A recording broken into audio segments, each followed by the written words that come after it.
I love the smell of the flowers, but I don't know how to knead the flour. Damn, the effect of the heavy rain affected the dam. Whether you like it or not, I am not going out in this weather. You must be wondering, why am I repeating the same words? Well, let me tell you. These words might sound similar, but they are not the same words. These words are called homophones. Homophones are words that might sound similar, but these words have different meanings. A perfect example of a homophone here would be two, two, and two. All the three sound similar, but all the three words have a different meaning. Engvarta, your English practice playground. No judgment, only motivation and constructive feedback. Hello everyone, I am Vani and I welcome you back to Engvarta.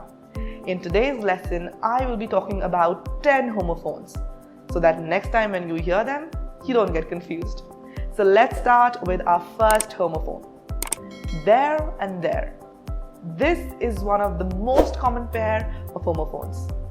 There means that it belongs to someone. There is the possessive form of they. For example, this is their house, or we are their neighbor. Whereas there tells us about a location of a particular thing. For example, put it there, or let's go there.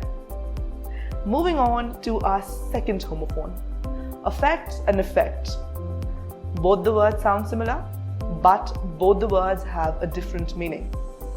Affect means to influence or have an impact on something. For example, the snow affected the traffic. Whereas effect means the result of being affected by something. For example, the effect of the tornado was terrible. It means that A affects B and B experiences the effects of A's action. Moving on to our third homophone, submit and summit. These words are two separate words.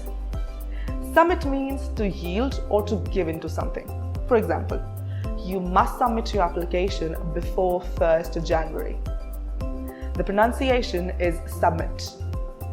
Whereas summit means to reach the top or the peak of the mountain.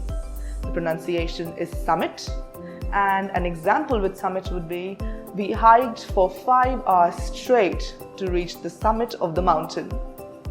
Moving on to our fourth homophone, principle and principle. Both the words sound similar, but both the words have different meanings.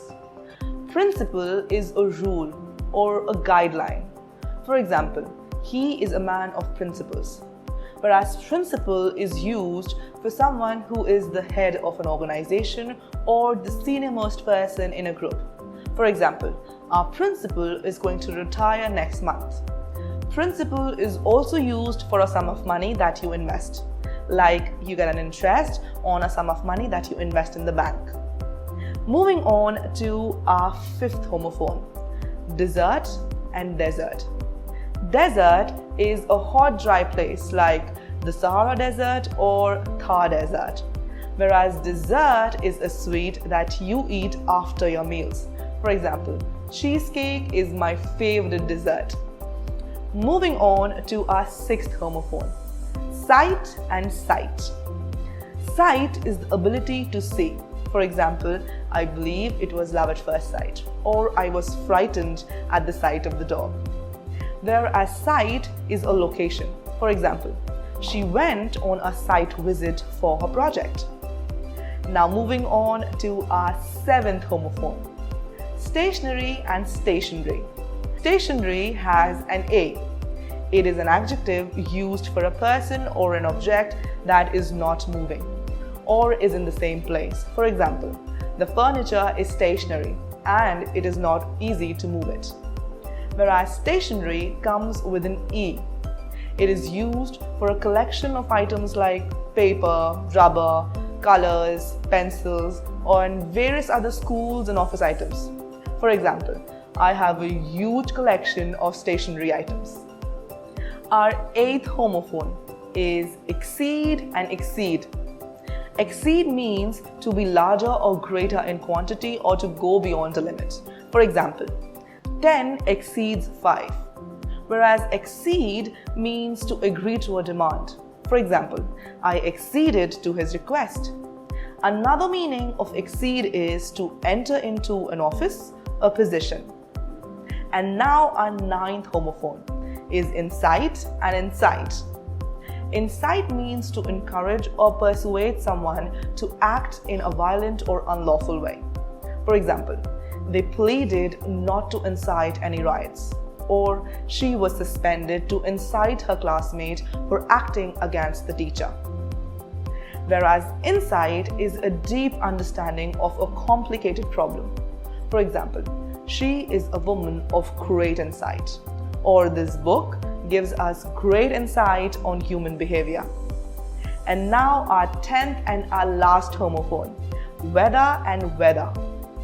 Whether is a conjunction.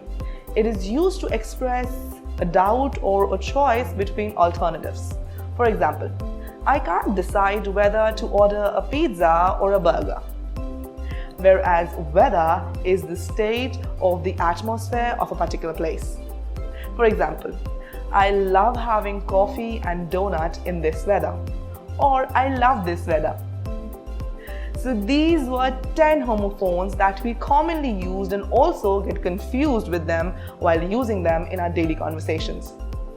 I hope that this lesson was useful. If you liked today's video lesson and you want me to come up with similar lessons, then write it in the comment section below. I cannot end this video without your assignment. Your assignment is to fill up the blank spaces with the correct answer. Write your answers in the comment section below. I will see you tomorrow in another video lesson. Till then, stay safe and happy learning. Engvarta, your English practice playground. No judgment, only motivation and constructive feedback. Join today.